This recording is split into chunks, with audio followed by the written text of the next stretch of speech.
सल्लल्लाहु अलैहि वसल्लम के दीवानों, आखिरत की मुसीबत क्या है? आखिरत की मुसीबत को अजाब इलाही कहते हैं, अल्लाह का अजाब कहते हैं, अल्लाह की पकड़ कहते हैं। और अल्लाह अकबर, अल्लाह का अजाब जो आखिरत में तैयार किया गया है, किनके लिए तैयार किया गया है? कुरान कहता है इन्नल फुज्जार लफी जहीम, जो अल्लाह के नाफरमान है, फासिक और फाजिर लोग हैं, अल्लाह ने उनके लिए जहन्नम तैयार कर रखा है। और अल्लाह अकबर, ये जहन्नम क्या है? अल्लाह के रसूल सल्लल्लाहु अलैहि वसल्लम ने इरशाद फरमाया कि जहन्नम के अंदर आग है और उस आग में रोशनी नहीं है। उसके अंदर अगर पहाड़ों को डाल दिया जाए तो पहाड़ भी पिघल जाएं। थोड़ी देर के लिए तसव्वुर करें, ये किसी खतीब की गुफ्तगू नहीं, ये किसी अदीब की अदबी जवाहिर पारे नहीं, ये किसी मुकर्रिर की तकरीर की जुलानियां नहीं, बल्कि ये उस रसूल का फरमान है जिसके कहने पर हमने अल्लाह को एक माना है। ये उस रसूल का फरमान है जिसके कहने पर हमने कुरान को अल्लाह की किताब माना है। थोड़ा तसव्वुर करो, अंदाजा करो मेरे भाइयों और बहनें मौजूद है तो उनकी भी तवज्जो। अल्लाह अकबर, जिस जहन्नम के अंदर पहाड़ भी पिघल जाएं, पत्थर नहीं बल्कि पत्थरों का मजमुआ, पत्थरों से बने हुए पहाड़ भी जिस जहन्नम के अंदर पिघल जाएंगे, उस जहन्नम के अंदर मेरा और आपका क्या हाल होगा? अल्लाह रब्बुल इज्जत से दुनिया की मुसीबतों से छुटकारे के लिए दुआ मांगने वालों, दुनिया की मुसीबतों से डरने वालों, जरा तसव्वुर तो करो, जरा गुमान तो करो, जिसमें पहाड़ पिघल जाएंगे उसमें इंसान की पोजीशन क्या होगी, इंसान की हड्डी और चमड़ी का हाल क्या होगा? अब आइए जरा ठंडे दिल के साथ अल्लाह अकबर, एक हदीस पाक जो कई अहादीस का मजमुआ है उसको जरा तवज्जो से सुन ले और मेरी गुफ्तगू मुकम्मल होगी। अल्लाह अकबर, मेरे और आपके आका मुस्तफा जाने रहमत सल्लल्लाहु अलैहि वसल्लम जब मेराज पर तशरीफ ले गए, हुजूर अलैहिस्सलाम ने जब सफरे मेराज किया, हम मेराज का जश्न मनाते हैं, आपने भी मेराजुल नबी के जलसों में शिरकत की होगी। वो मेराज का सफर जिसपे बुराक पर बैठकर आका बैतुल मुकद्दस तक गए, फिर आसमानों तक गए, उसके बाद वो सिदरा पर गए, उसके बाद अर्श पर गए, उसके बाद लामका पर गए और अल्लाह का दीदार किया। अल्लाह अकबर, हमारे आका अलैहिस्सलाम ने माथे की आंखों से अल्लाह का दीदार किया और इरशाद फरमाया इन्नी राइतु रब्बी, मैंने अपने रब को देखा। अल्लाह अकबर, खुदा को देखने के बाद अल्लाह पाक ने महबूब को जन्नत की सैर कराई और जन्नत की सैर के बाद अल्लाह रब्बुल इज्जत ने जहन्नम का मुशाहिदा कराया। मुशाहिदे का मतलब उलमा फरमाते हैं महबूब को जन्नत में बिठाकर जहन्नम दिखाई गई। हबीब ये जहन्नम देखिए। अब अल्लाह के रसूल अलैहिस्सलाम ने जो जहन्नम का माहौल देखा उसको बयान फरमाया, उसको जरा सुन ले। ये मेराजुल नबी के बयान का एक हिस्सा है। और अल्लाह अल्लाह, फिर सोचो कि हम कहां होंगे, हमारी कैफियत क्या होगी। अल्लाह अल्लाह, अल्लाह का अज़ाब क्या है? कुरान कहता है इन्ना बत्श रब्बिका लशदीद, तेरे रब की पकड़ बड़ी सख्त है। अल्लाह की पकड़ से डरो, अल्लाह की पकड़ से डरो, इसलिए कि जब वो पकड़ करेगा, जब वो अज़ाब देगा तो भाई को पता भी नहीं चलेगा, बाप को पता भी नहीं चलेगा, माँ को पता भी नहीं चलेगा। मेरे इमाम कहते हैं उनके सिवा रजा कोई हामी नहीं जहां, उनके सिवा रजा कोई हामी नहीं जहां। गुजरा करे पिसर पे, पितर को खबर न हो, जब बेटे पे गुजरेगी तो बाप को पता भी नहीं चलेगा, किसी को पता नहीं चलेगा। और याद रखना, अगर कोई सोचे कि पता भी चल जाए तो कोई कर क्या सकेगा। अल्लाह अकबर, वहां तो किसी को इजाजत ही नहीं होगी, वहां तो किसी को, अल्लाह अकबर, अल्लाह अकबर, वहां तो किसी की ताकत भी नहीं होगी। मेरे इमाम मजीद फरमाते हैं, कहते हैं कि शफाअत करे हश्र में जो हमारी, सिवा तेरे किसको ये कुदरत मिली है? अरे सबको अपनी अपनी पड़ी होगी। अल्लाह अकबर।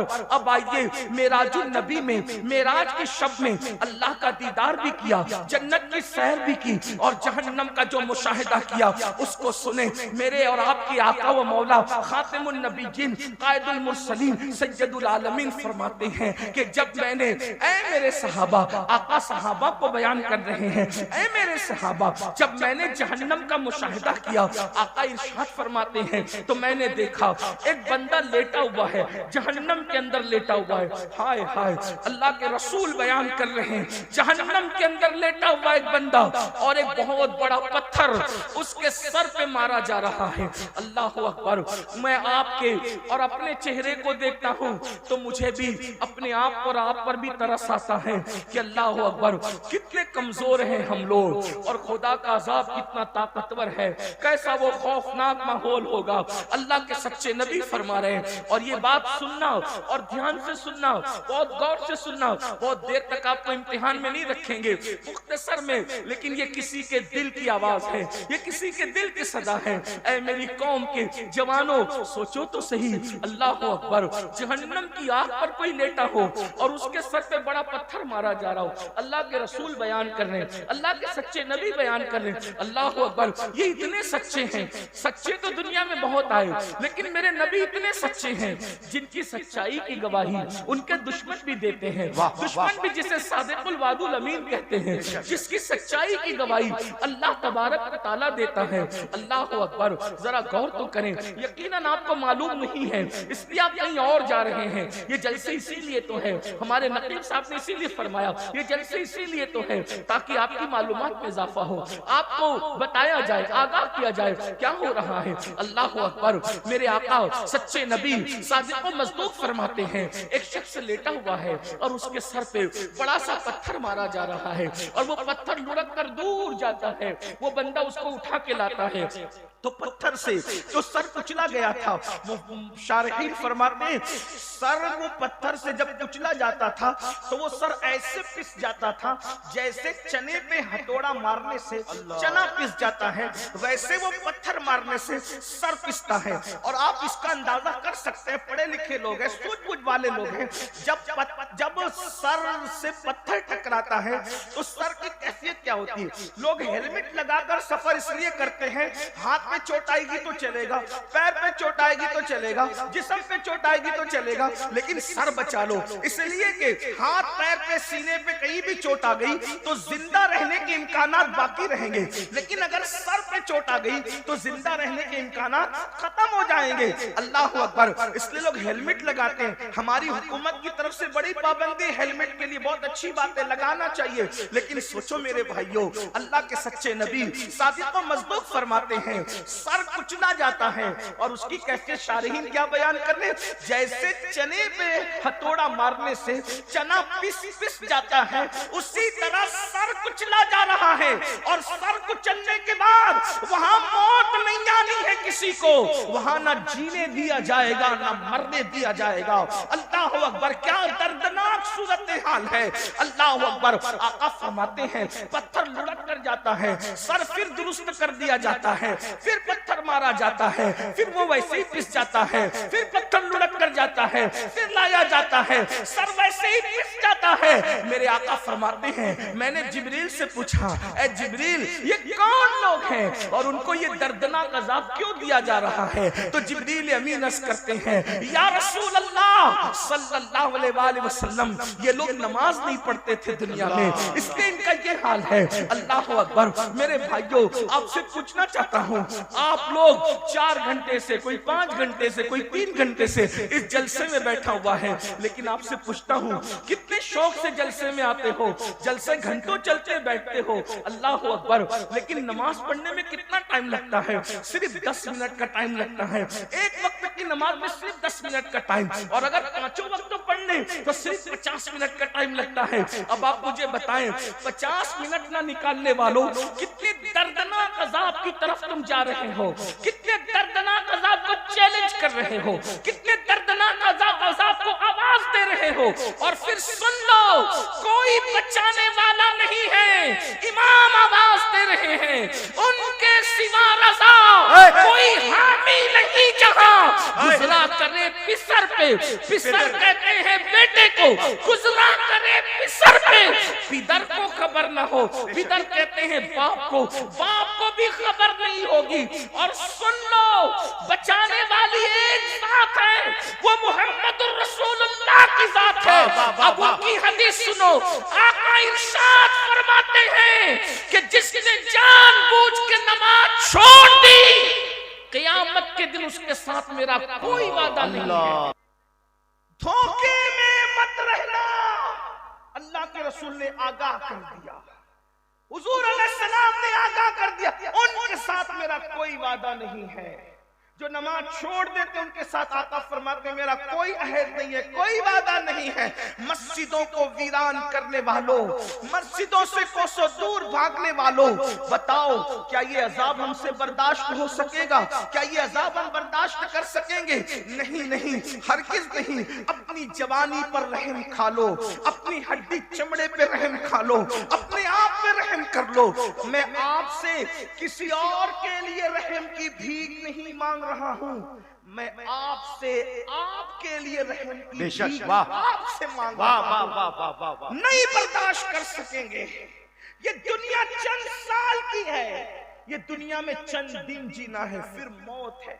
रूह का रिश्ता जिस्म से टूट जाएगा मेरे भाइयों, मर जाओगे, मौत आनी है, हक है, मौत बर हक है। मौत से किसको रुस्तगारी है? आज वो, कल हमारी बारी है। मरना चाहोगे तो भी मौत आएगी, नहीं मरना चाहोगे तो भी मौत आएगी। मैं आज सिर्फ आपसे ये अर्ज करना चाहता हूं, नमाजी बन जाओ। सिर्फ आज एक बात पर अहद कर लो, नमाज पढ़े। 10 मिनट का टाइम भाइयों, पान भी खाओ ना, पान तो पान खाने में भी 10 मिनट से ज्यादा का टाइम लगता है। पान खाने के लिए भी 10 मिनट से, नमाज के लिए तो पान खाने से भी कम टाइम में नमाज हो जाती है। सिर्फ 10 मिनट, 10 मिनट दीजिए और जहन्नम से बच जाइए। 10 मिनट दीजिए और मुसीबतों से बच जाइए। 10 मिनट दीजिए और अल्लाह के अजाब से बच जाइए। यकीन जानिए, जिस दिन तुम मस्जिद के करीब आओगे, वो दिन दुनिया की खुशियों का दिन भी होगा और आखिरत में निजात का दिन भी होगा। इसलिए कि मैं अपनी तरफ से नहीं कह रहा हूँ, इंसान की फितरत है, जब इंसान को कहा जाता है ये काम करो, ये काम करो, तो इंसान पूछता है इस काम का रिजल्ट क्या है, नतीजा क्या है, यही तो पूछता हूँ। कुरान कहता है अल्लाह अकबर, इस्लाम कहता है कि जब अजान होती है तो क्या कहा जाता है, हय्या अलस सलाह, आओ नमाज की तरफ। तो दिमाग में सवाल पैदा हो सकता है, नमाज पढ़ेंगे तो क्या रिजल्ट मिलेगा, क्या मिलेगा रिजल्ट? तो फौरन मस्जिद कहता है हय्या अलल फलाह। ये बात मस्जिद ही से कही जाती है।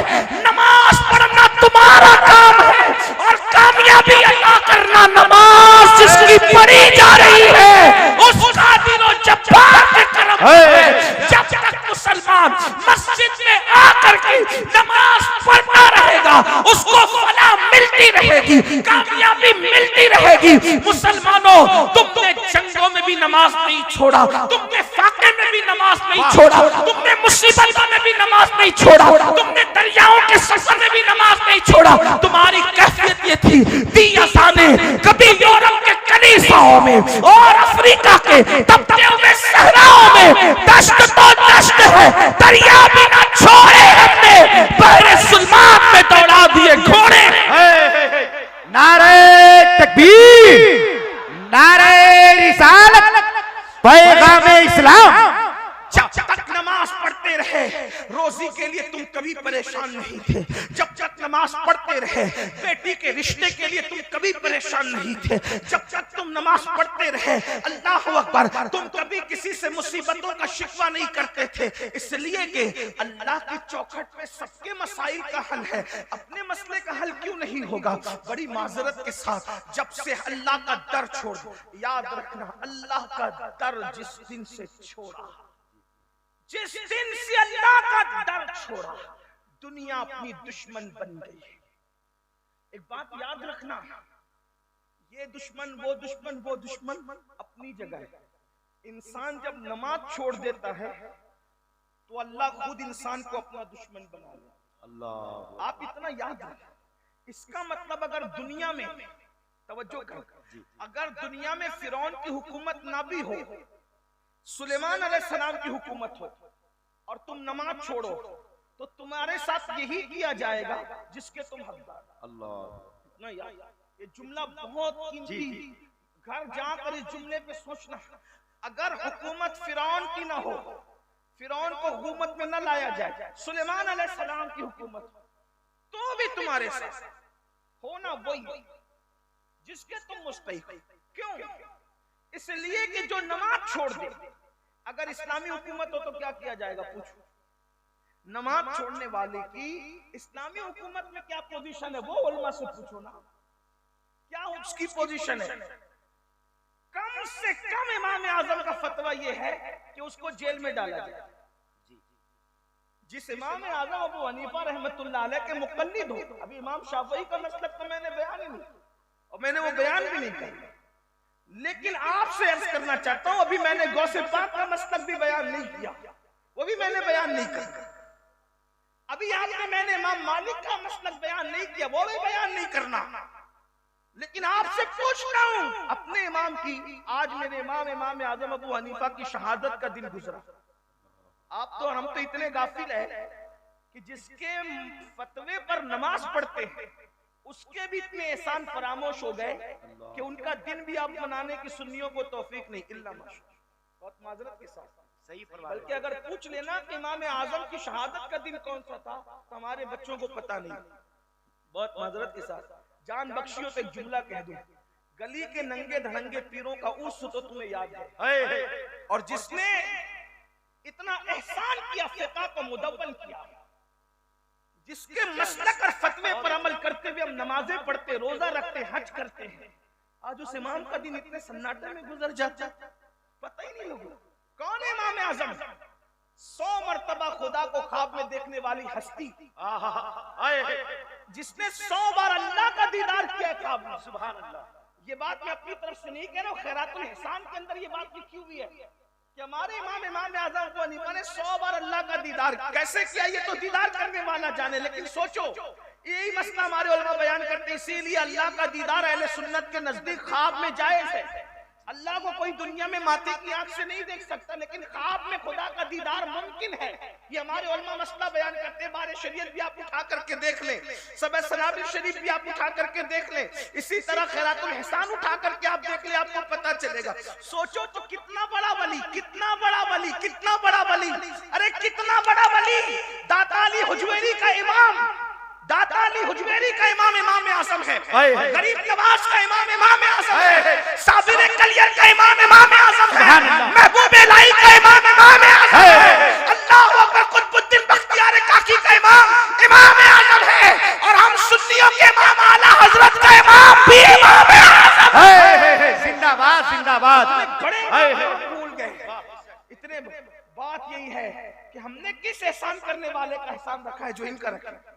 बहुत माफी के साथ 2 शाबानुल मुअज्जम को आपको मनाना चाहिए। इमाम आजम अबू हनीफा रहमतुल्लाह ताला अलैह का दिन मनाना चाहिए। ये वो इमाम है कि जिनके मजार पर इमाम शाफई जाया करते थे, और इमाम शाफई कहते हैं जब मसला हल नहीं होता तो मैं इमाम आजम के मजार पे जा करके उनके मसलक और फतवे के मुताबिक नमाज पढ़ता हूँ, और उनकी रूह से इस्तिमदाद तलब करता हूँ, मदद तलब करता हूँ, उनके वसीले से दुआ करता हूँ। अल्लाह रब्बुल इज्जत इमाम आजम के सदक़े में मेरा वो मसला मुझ पे हल। सुभान अल्लाह सुभान अल्लाह। जिसके मजार पर इमाम आजम के इमाम शाफई जैसे लोग जाए। मेरे भाइयों, कौन है इमाम? बहरहाल इमाम आजम की बात चल गई। अर्ज क्या कर रहा था, कम से कम इमाम आजम का फतवा बेनमाजी के लिए क्या है, उसको कैद में रखा, जेल में डाला जाएगा, जेल में डाला जाएगा। किसको? बेनमाजी को। इसका मतलब यह है कि अगर हुकूमत किसी मुस्लिम ताजदार की भी हो और इस्लामी नुक्ता नजर से तुम नमाज नहीं पढ़ोगे तो जेल में पहले तुम्हें डाला जाएगा। आज जेल से डरते हो, क्यों जेल में डाले जा रहे? मुसलमानों की हुकूमत में भी जेल में डाले जाओगे, कोई नमाज नहीं पढ़ते। और ये तो दुनियावी बात है। और अल्लाह का जो अजाब है, हदीस पाक में आता है, बेनमाजी जब रास्ता चलता है तो कीड़े मकोड़े उस पर लानत करते हैं। अल्लाह। और अल्लाह से अर्जी करते हैं, मौला हमें इतनी ताकत दे दे कि हम इसको मार डाल। यानी बेनमाजी का वजूद कीड़े मकोड़ों को भी गवारा नहीं है। बताओ, अल्लाह की मर्जी के बगैर पत्ता नहीं हिलता। फासिकों को खत्म करने के लिए कुदरत मुनकिरीन इस्लाम का लश्कर भेजती है, मुशरिकीन और मुल्हिदीन का लश्कर भेजती है। ये तारीख है। अगर आज आप दीन की तरफ नहीं आओगे तो इससे बदतरीन हालात देखने को मिलेंगे। बतौर बद्दुआ नहीं बल्कि हदीस की रोशनी में तुम्हें आगाह किया जा रहा है। जलसे में आने वालों, अगर दुनिया और आखिरत को बेहतर बनाना है तो अल्लाह की पनाह में आओ। हदीस पाक है, अल्लाह के रसूल अलैहिस्सलाम फरमाते हैं, जो नमाज छोड़ देता है अल्लाह अपनी अमान की चादर उसके सर से हटा लेता है। अल्लाह अपनी पनाह से उसको बाहर कर देता है। लोगों को बिरादरी के बाहर होने का खौफ है। अल्लाह जिसको अपनी पनाह से बाहर कर दे, अल्लाह जिसको अपनी अमान से बाहर कर दे, उसका हाल क्या होगा? उसको तो चूहे भी कुचल डालेंगे, उसको तो मच्छर भी चाट डालेंगे, उसको तो अल्लाह अकबर जानवर और परिंदे और चरिंदे भी खत्म कर देंगे। क्योंकि अल्लाह जिससे पनाह हटा ले, याद रखना अल्लाह की पनाह बहुत बड़ी चीज है। अगर अल्लाह पनाह देने पर आए, तवज्जो, अगर अल्लाह पनाह दे, अगर अल्लाह पनाह दे तो अल्लाह की पनाह की शान ये है कि वो मकड़ी के जाले से भी बड़े से बड़े ताकतवर की हिफाजत कर लेता है। दुनिया में अगर आपसे कोई पूछे ना कि सबसे बड़ा ताकतवर दुनिया में कौन है, दुनिया में सबसे बड़ा ताकत, आंख बंद करके कहना मोहम्मदुर रसूलुल्लाह। आंख बंद करके कहना। क्यों? इसलिए कि जो इशारे से चांद टुकड़े कर दे, उससे बड़ा ताकतवर कौन हो सकता है खुदा की मखलूक में? इशारे से तो मेरे भाई कागज भी नहीं फटता। चैलेंज है तुम्हारे झारखंड के बड़े से बड़े पहलवान को ले आओ और बोले इशारे से कागज फाड़ के बता दे। इशारे से तो इशारा है, एक उंगली से तो कागज भी नहीं फटता। कागज फाड़ने के लिए भी कम से कम 2 उंगलियां चाहिए। लेकिन अल्लाह अकबर, ये क्या ताकत है कि जबल अबू कुबैस में खड़े होकर सिर्फ इशारा करते हैं और चांद टुकड़े कर देते हैं, इशारा करके सूरज को पलटा लेते हैं, इशारा करके दरख्तों को अपने पास बुला लेते हैं। ऐसी ताकतवर हस्ती जब गार में होती है तो खुदा उस ताकतवर हस्ती को किससे बचाता है? मकड़ी के जाले से। और दुनिया में मकड़ी के जाले से कमजोर कोई चीज नहीं। देखो, हुजूर से ताकतवर कोई मखलूक नहीं और मकड़ी के जाले से कमजोर कोई चीज नहीं। उलमा कहते हैं तारे अनकबूत इतना, बल्कि कुरान ने कहा कितना कमजोर है। सूरह अनकबूत के अंदर सबसे कमजोर है तारे अनकबूत, मकड़ी का जाला। एक दिन का दूध पीता बच्चा भी अगर उंगली ऐसे कर दे तो मकड़ी का जाला टूट जाए, इतना ही कमजोर है। लेकिन मेरे अल्लाह की शान, इतनी ताकतवर हस्ती को इतने कमजोर मकड़ी के जाले से बचाकर बताता है। हम बचाना चाहते तो इस शान से बचा। देखो, और 500 साल तक हुकूमत करने वाले को एक मच्छर से, इतने कमजोर मच्छर से नाक में घुसा के हलाक कर देता है। तो क्या बता रहा है? अल्लाह की ताकत सबसे बड़ी है, तुम्हारी नहीं। उसका प्लान सबसे बड़ा है, तुम्हारा नहीं। उसका मंसूबा सबसे बड़ा है, तुम्हारा नहीं। अगर बचना है मुसीबतों से, अल्लाह की पनाह में वो बचाना चाहेगा तो मकड़ी के जाले से भी बचाएगा, और अगर हलाक करना चाहेगा तो फिर किसी तुर्रम खां की जरूरत नहीं पड़ेगी, हलाकू चंगेज खां की जरूरत नहीं पड़ेगी, अल्लाह फला की जरूरत नहीं पड़ेगी। जब वो तुम्हें जिल्लत से मारना चाहे तो सिर्फ वो मच्छर से भी तुम्हें मार डालेगा, मच्छर से भी तुम्हें। तो उसकी पनाह की तरफ आओ। और उसकी पनाह कब मिलेगी?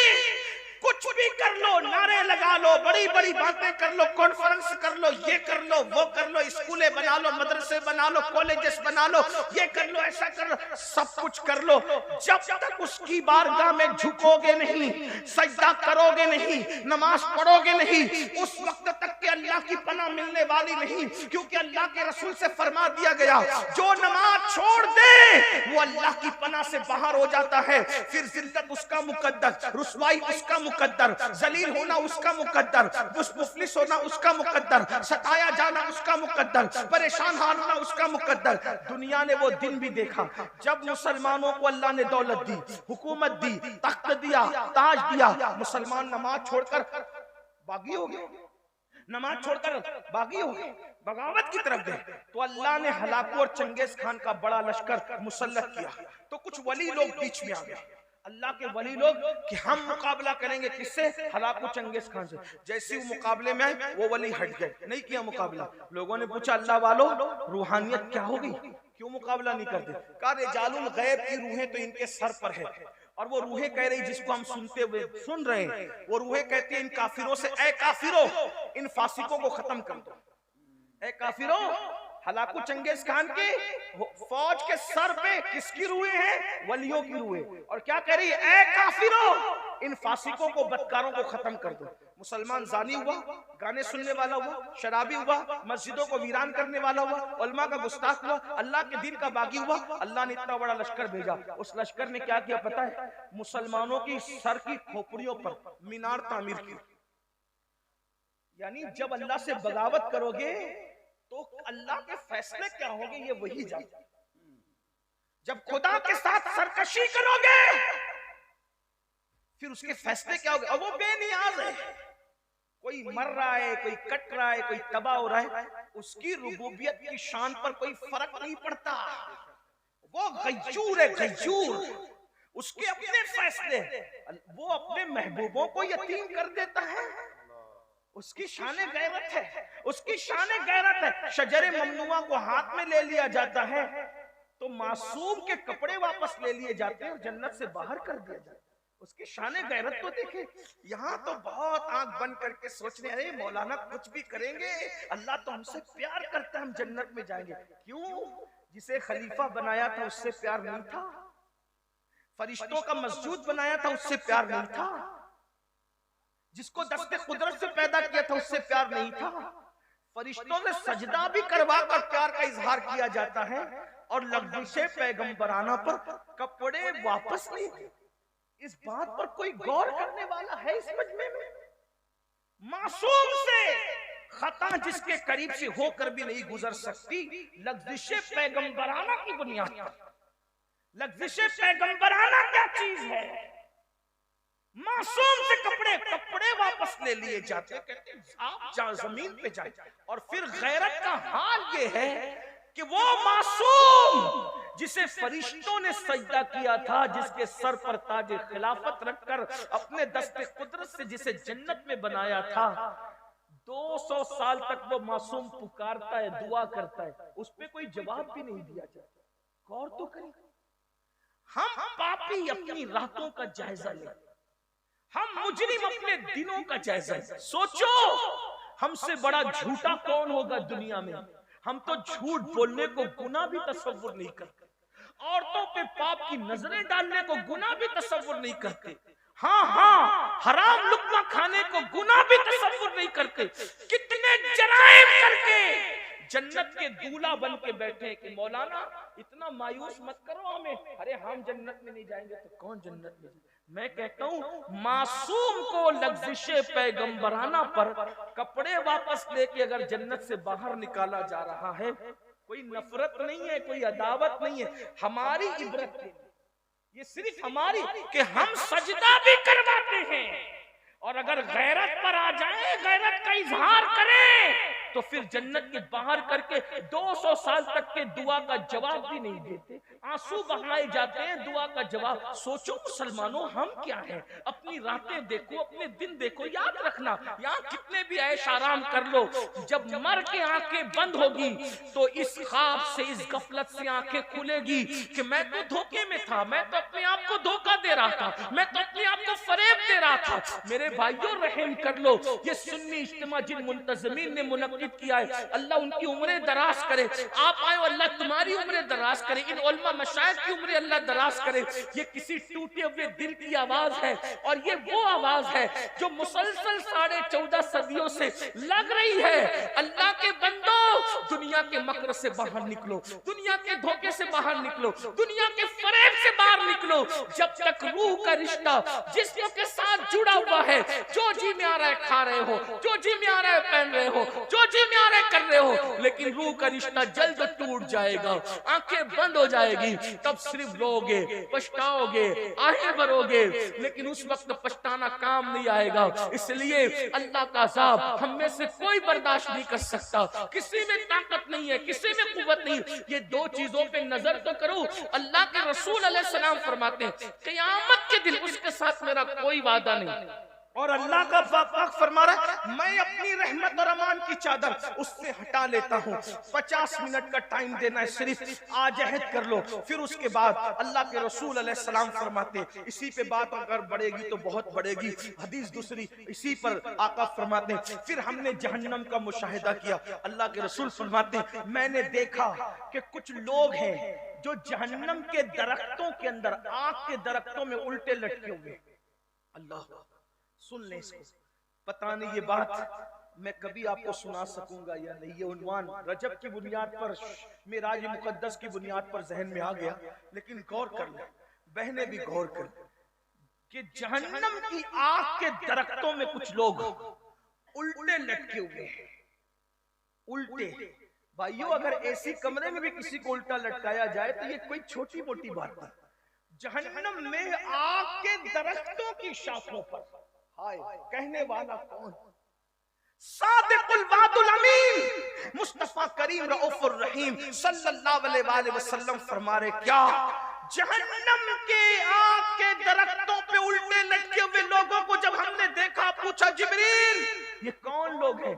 जिब्रील अमीन ने अर्ज़ किया, रसूल अल्लाह, ये माँ बाप के नाफरमान लोग हैं, ये माँ बाप के गुस्ताख लोग हैं, माँ बाप के गद्दार लोग। हाय हाय, कहाँ लटके? जहन्नम के अंदर, जहन्नम की आग के दरख्त की आग की शाखों पर। क्या हाल है उनका? आजकल देखो कितने लोग माँ बाप की फर्मा बरदारी करते हैं। नौजवान लड़के तो माँ बाप को क्या कहते हैं? बुढ़ा, बुढ़ी, डोकरा, डोकरी, क्या क्या। माँ बाप को माँ बाप भी नहीं कहते। और अगर माँ बाप बेचारे भोली भाली सूरत के हों तो अपने दोस्तों को उनका तारुफ भी नहीं कराते। मैंने मेरे एक दोस्त को सुना, जब स्कूल पढ़ने का दौर था, तालिब इल्म तो अभी भी हूँ, स्कूल पढ़ते थे, तो इत्तेफाक ऐसा हुआ कि चंद दोस्त उसके बर्थडे के मौके पर उसके घर गए। एक बुढ़ा बैठा हुआ था, बड़े मियाँ, एकदम मैले कुचेले से कपड़े पहनकर। दोस्त भी अच्छे कपड़े में थे, वो जनाब भी अच्छे कपड़े में थे। पूछा हम लोगों ने कि ये कौन है? तो बोले ये हमारे घर में काम करने वाला है। जैसी का काम करने वाला है, बड़े मियाँ का चेहरा अचानक बदला, आंख में आंसू आए, वो घर के अंदर दाखिल हो गए। एक काम करने वाला इतना बेतकल्लुफ तो घर में दाखिल नहीं होता। जब बाद में पता किया गया तो मालूम पड़ा कि वो उसका बाप था, लेकिन मैले कुचेले कपड़ों की बुनियाद पर और भोली भाली सूरत की बुनियाद पर वो अपने दोस्तों को बताना नहीं चाहता था कि ये मेरा बाप है। इतने बदबख्ती पे लोग उतर आते हैं। अल्लाह अकबर। सुनो, अब मैंने नमाज की फजीलत बयान की ना, ये भी बुजुर्गों ने फरमाया, जिससे माँ बाप नाराज हो जाते हैं अल्लाह उसकी नमाजें भी उसके मुंह पे मारता है। यानी नमाजें भी उनकी कबूल नहीं होती जिससे माँ बाप नाराज हो, जो माँ बाप का दिल दुखा। इसका मतलब ये है कि मस्जिद जाने से पहले माँ बाप का चेहरा देखो। माँ बाप नाराज है कि खुश, बल्कि एक मियार दिया, एक थर्मामीटर दिया, एक चेक करने का तरीका दिया। एक सहाबी ने पूछा, या रसूल अल्लाह सल्लल्लाहु अलैहि वसल्लम, हुजूर ये बताएं कि हमें ये पता नहीं चलता ना कि अल्लाह हमसे राजी है कि नाराज है, क्योंकि अल्लाह नजर नहीं आता, अल्लाह से बात नहीं हो सकती, अल्लाह दिखाई नहीं देता, फिर कैसे पता करे कि वो राजी है कि नाराज है? मेरे आका ने फरमाया, घर जा और देख तेरे माँ बाप तुझसे राजी है कि नाराज है। अगर माँ बाप राजी है तो अल्लाह भी राजी है, और माँ बाप नाराज है तो अल्लाह भी नाराज। देख लो, मियार दिया और आजकल के नौजवान बच्चे खास तौर पे पसंद की शादी के मामले को लेकर, और बेटियां खास तौर पे माँ बाप का बहुत दिल दुखा रहे, माँ बाप को बहुत तकलीफ पहुंच। मैं समझता हूं कि 60% लड़के और लड़कियों का मसला है कि वो पसंद की शादी के मामले में माँ बाप का दिल दुखाते, नाराज करते। मैंने एक वीडियो देखी, क्लिप, एक बेटी पुलिस स्टेशन में बैठी है, बाप उसके हाथ जोड़ के कह रहा है मेरी बेटी में घर चल, अपने घर चल के बात करेंगे तो उसको भूत सवार है, किसी मुनकिर इस्लाम के साथ, किसी मुशरिक के साथ शादी, वो आने को तैयार। बहुत सारी बेटियां तो पुलिस स्टेशन में ये कह देती है कि हम इनको पहचानते नहीं कि हमारे माँ बाप। मैं हिफ्ज़ मा तक़द्दुम के तहत, यानी जैसे बीमारी से पहले वैक्सीन लगती है, उसी वैक्सीन के तहत ये बात अपने जवानों को और अपनी बेटियों को बताना चाहता हूँ। मेरी कौम की बेटियों, माँ बाप का दिल दुखाकर जब सजदे में बाहर नहीं आ सकती, तो माँ बाप का दिल दुखाकर शादी में कैसे बाहर आ सकती? माँ बाप का दिल दुखा के जब हज नहीं हो सकता कबूल अल्लाह की बारगाह में, तो शादी में खुशियां कैसे मिलती है? जिंदगी में जब भी तुम अपने माँ बाप का दिल दुखाओगे तो दुनिया में अल्लाह तुमसे खुशी छीन लेगा, कभी तुम्हें खुशी नहीं देगा। माँ बाप का दिल दुखाने वाले दर दर के भिखारी बनते हैं, उनका बुढ़ापा बड़ा दर्दनाक आता है। माँ बाप का दिल दुखाने वाला कभी किसी से राहत नहीं पाता, कभी किसी से सुकून नहीं पाता। याद रखना, सब लुटाना पड़े लुटा दो, मगर कभी माँ बाप का दिल मत दुखाना, इसलिए कि जो माँ बाप का दिल दुखाता है अल्लाह उसको दुनिया ही में जलील करके जिल्लत की मौत अता करता है। और ये भी सुन लो, जो माँ बाप का दिल दुखाता है मरते वक्त उसकी जबान पे कभी कलमे तैयबा जारी नहीं होता। हम तो देख रहे हैं ना, इस दुनिया में रोजाना अलग शहर जाते हैं, हजारों लोगों से मुलाकात होती है, मगर अल्लाह अकबर, बड़ी माजरत के साथ दुनियादार तो दुनियादार, कुछ लोग दीनदार कहला कर भी आज माँ बाप की वो इज्जत नहीं कर पा रहे हैं जैसी इज्जत करने का उनका हक था। कुछ लोग क्या समझते हैं, रोटी कपड़ा मकान माँ बाप को दे दो, बहुत बड़ा तीर मार लिया। याद रखना, सिर्फ रोटी कपड़ा मकान देने पर माँ बाप का हक अदा नहीं होता। अल्लाह अकबर, याद रखना, माँ बाप को जब तक अपना आका ना मानो दिल से और खुद को उनका गुलाम ना मानो, उस वक्त तक बात नहीं बनती। इमाम अहले सुन्नत सैयदी आला हजरत, जिनके मसलक का हम नारा लगाते हैं, जिनका नाम हमारे मसलक की पहचान है, हक्कानियत की पहचान है, वो इमाम अहले सुन्नत आला हजरत रहमतुल्लाह अलैह लिखते हैं कि जब अपने माँ बाप से बात करने का वक्त आए, अभी सिर्फ बात की बात हो रही, बात करने का वक्त आए तो डायरेक्ट मत बात शुरू किया करो। फरमाते पहले उनसे इजाजत लिया करो कि हम तुमसे बात कर सकते हैं। कितनी मुकद्दस हस्तियां ये, बड़ी माजरत के साथ भाइयों, सबके आगे हाथ बांध के खड़े रहने वालों, कभी माँ बाप के आगे भी हाथ बांध के खड़े रहते हो? वहां तो सीना तान के खड़े रहते हो, वहां तो आंखें बड़ी बड़ी करते हो, उनको डांटते हो। जो 6,000 और 10,000 की नौकरी दे उसकी गुलामी करते हो, और जिस माँ ने जिंदगी और मौत से खेलकर तुम्हें पैदा किया, जन्म दिया, उस माँ को कनीज समझते हो, उस माँ को गुलाम समझते हो, उस बाप को गुलाम समझते हो। तैयार हो जाओ माँ बाप के गद्दारों, जलील होने के लिए तैयार हो जाओ, कलमे से मौत के वक्त महरूम होने के लिए तैयार हो जाओ, जहन्नम के दरख्तों पर उल्टे लटकने के लिए तैयार हो जाओ। कितनी बड़ी दाढ़ी कर लो, कितने ही कलमे पढ़ लो, कितनी नमाजें पढ़ लो, कितनी रोजे रख लो, मेरे नबी ने जो कह दिया सो कह दिया, तुम्हारे मुंह से जो निकली वो बात हो के रही।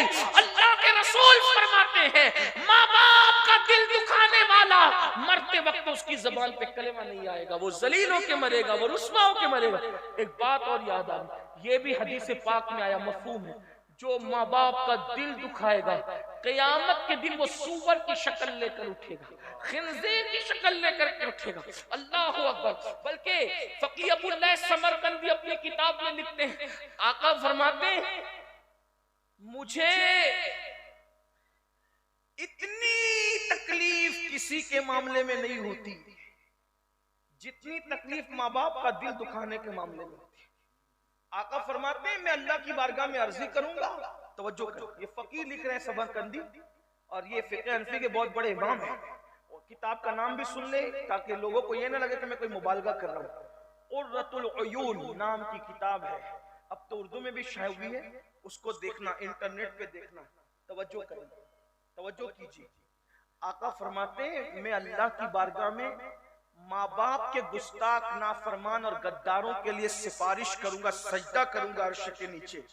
अल्लाह फरमाएगा महबूब आप उनके लिए तकलीफ मत कीजिए। अल्लाह के रसूल को अल्लाह कहेगा महबूब आप उनके लिए सिफारिश ना करें, आप तकलीफ ना फरमाएं। आका फरमाते हैं फिर मैं सजदे से सर उठाऊंगा और मैं जन्नत में रहूंगा तो मैं वो माँ बाप के गद्दार और नाफरमान भुला दिए जाएंगे, मुझसे भुला दिए जाएंगे। क्योंकि अल्लाह पाक फरमाता है कि हम आपको नहीं भुलाएंगे मगर जो चाहेंगे भुला देंगे, जिसमें हिकमत होगी भुला दें। हुजूर फरमाते हैं कि मेरे ज़हन से वो भुला दिए जाएंगे, फिर बहुत अरसे के बाद मुझे वो याद आएंगे, फिर मैं सजदा करके अल्लाह से कहूंगा मौला वो माँ बाप के जो नाफरमान थी, नाफरमानी करते तो उन्हें बख्श दे। अल्लाह फरमाएगा महबूब तुम इस मामले में जहमत मत कर, तकलीफ मत कर, मैं मफहूम पेश कर। दूसरी बार भी हबीब को रोका जाएगा, महबूब तवज्जो करें, गौर फरमाएं, मुसलमानों किस रास्ते जा रहे हो? मेरे जवानों, मुंबई में काम करने जाते हो, कलकत्ता में काम करने जाते हो, दिल्ली में काम करने जाते हो, सऊदी और दुबई और यमन कहाँ का काम करने जाते हो, इधर तुम्हारे माँ बाप इंतजार करते हैं कि मेरे बेटे का खैरियत का फोन तो आए। लोग खैरियत का फोन भी नहीं करते अपने माँ बाप। जिन लड़कियों से नाजायज ताल्लुकात कायम कर रखे 3-3 घंटा उनको मनाते रहते हैं और माँ बाप को कोई झूठे मुंह भी पूछने को तैयार नहीं। और अल्लाह के रसूल क्या फरमाते मैं दूसरी बार सजदा करूंगा, मेरा अल्लाह फरमाएगा हबीब आप जहमत ना फरमाए, रोक दिया जाए। हालांकि इसमें अरबी अल्फाज हुजूर अलैहि सलाम ने कुछ और फरमाए, मैं बहुत अदब के बाद दायरे में उसका सिर्फ मफहूम पेश कर रहा हूं। फिर आका फरमाते तीसरी बार में वो याद आएंगे, फिर मैं सजदा करूंगा, मैं अल्लाह की बारगाह में अर्ज करूंगा मौला उनके माँ बाप मुझे बता दे, ये जो नाफरमान लोग हैं उनके माँ बाप मुझे बता दे तो मैं उनको मना लूं। आका को यानी अपने माँ बाप से ज्यादा हुजूर हमसे प्यार करते हैं। माँ बाप नाराज होकर बैठे हैं जन्नत में और नाफरमान जहन्नम में, और आका 3 बार सिफारिश कर चुके हैं और अल्लाह पाक अपने हबीब को रोक रहा है कि महबूब अभी आप इनकी सिफारिश न करें।